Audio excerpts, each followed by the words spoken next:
I've got to say, I think it was just a mistake to be rushing to Canberra to try and pass laws anyway. The government has failed. It's failed in governments, 100%. in social leadership, in law enforcement and intelligence, and you're playing their game of pretending that passing more laws is going to fix the situation. But that aside, I want to go to David Littleproud, your leader, and show something of what he had to say today. Have a look. We're at a juncture where no one was prepared to serve in a Sussan Ley ministry, and that she has forced the coalition into an untenable position. That's the sad place that we've got to. There was an opportunity that she could have grabbed in understanding the unique nature of the circumstances that were put in front of her. It all laid to her. The decision process ultimately always came back at her feet. She made that decision.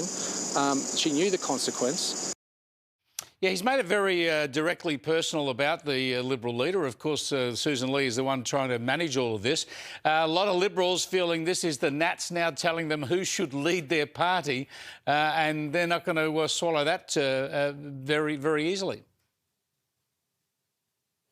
Absolutely. The Nationals are not telling the Liberals who should lead their party, but it must be a relationship where there is respect and where, under the extenuating circumstances of the deep mess of 48 hours of trying to get this legislation stopped, slowed down, more scrutiny on it, which is our right to call for, Sussan Ley made the decision to accept the resignations. Now, she didn't have to do that. But once that was done, it was over, because we as a party all resigned. You can't have two parties come together and only one party have shadow ministry positions. That's not how it works. Yeah, look, I think... look, the ball is in their court. Yeah.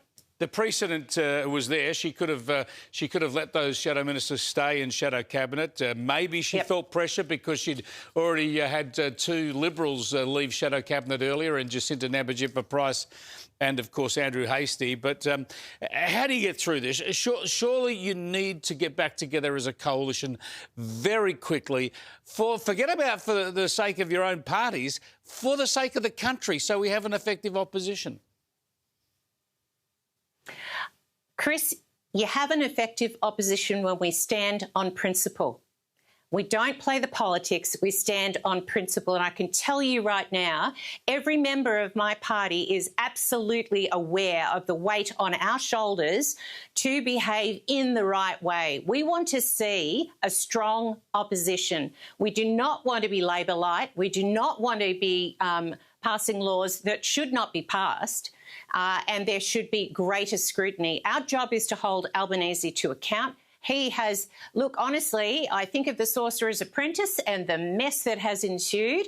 And if the Prime Minister could have made a better plan, I don't know what it would be to create the kind of chaos that we have. I am very confident that we can walk through this, that we can come to an arrangement again at some point in time. I don't think our party is keen to rush into another relationship. Things need to be sorted out, but we need to give the Liberal Party due respect to go through their own processes. Review is absolutely necessary.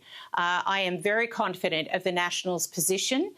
We strongly endorse David as our leader. There is no question about that, because I know there's been a narrative out there today. Yep. David has done an incredible job, and we stand by him. Yeah, well, good words there, good intention. Let's hope you get back to it pretty quickly and strongly, Anne, because this government certainly needs to be held to account. Thanks so much for joining us. Anne Webster there, joining us from Mildura in Victoria.